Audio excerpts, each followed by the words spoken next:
Hey everybody, this is Michael and welcome to another strategy breakdown. This time we will have a closer look at overpass B-side execution from Team Heroic. This tactic was played from 4v5 situation and it gives you a big advantage in its early stage due to cutting off any CT positioned around jungle or red.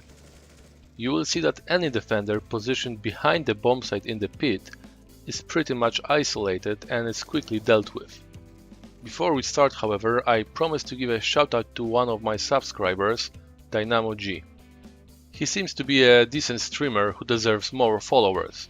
If you feel like seeing his channel, you can find a link to it in the video description. Alright, let's get back to business. In the beginning of a round, we see a typical Terror split where 3 players are taking control over middle, 1 player holds monster and the last one handles lower tunnel. Once CTs are pushed back closer to the A side, a rotation takes place and B side execution follows shortly after.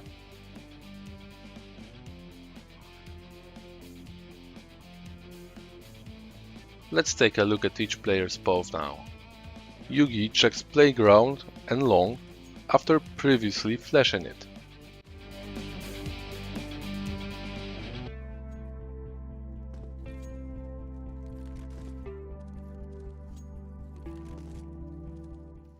He holds his position until the call was made and rotation takes place. Because he has an AWP, Yugi covers his teammates pushing through the canal and enters the site at the end.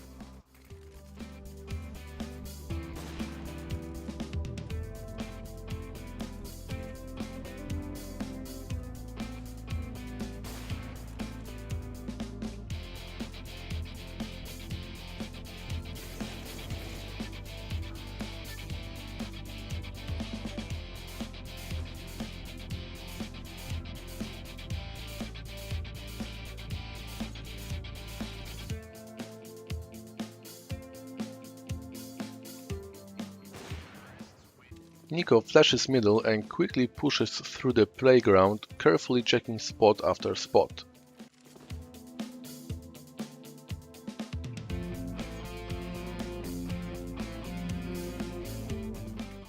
Unfortunately, he makes a mistake by jumping before the flash popped, which allowed Guardian to frag him down. Take a look. I think that Nico was expecting him to stand at this position.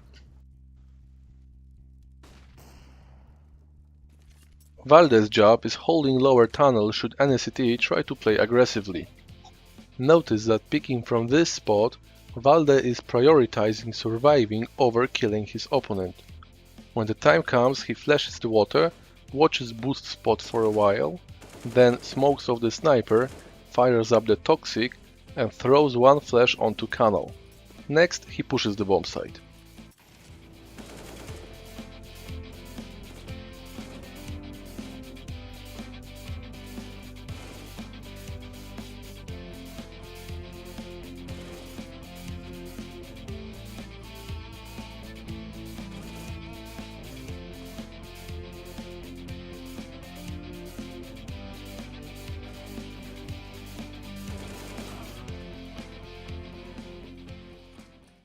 Snappy throws one flash on Fountain to allow his mate Nico checking the area.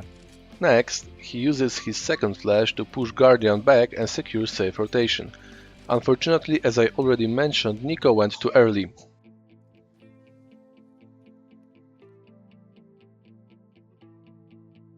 Snappy joins Valde and checks the water after his flash. Next, he rotates around the monster, smokes off red and pushes the bomb site.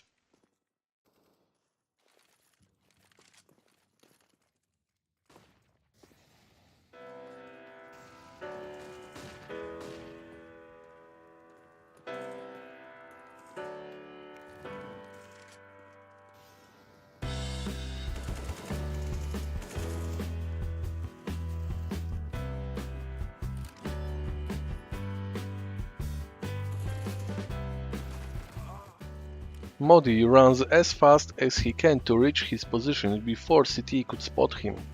Then he basically waits for his teammates. When everyone is ready, Modi smokes off the jungle, throws one flash into canal and pushes the bomb site.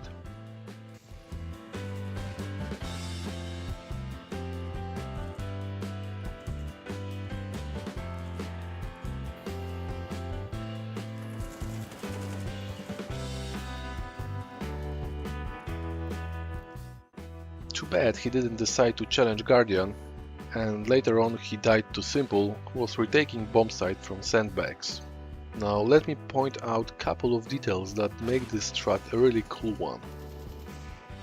Flash thrown on Canal and Molotov on Toxic forced CT to push back behind the bombsite, which was exactly what Tero wanted to achieve in this round. Seized was very exposed and nobody could really help him, as red, jungle and sniper spots were completely blocked off by smokes. Second of all, notice how Tero was standing in the canal waiting for any counter flashes or molotovs. It was a very smart play, showing good understanding of the map.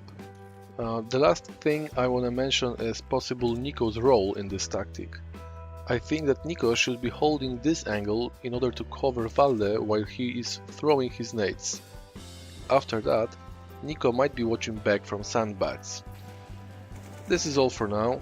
As usual, many thanks for watching and I see you soon with another strategy breakdown.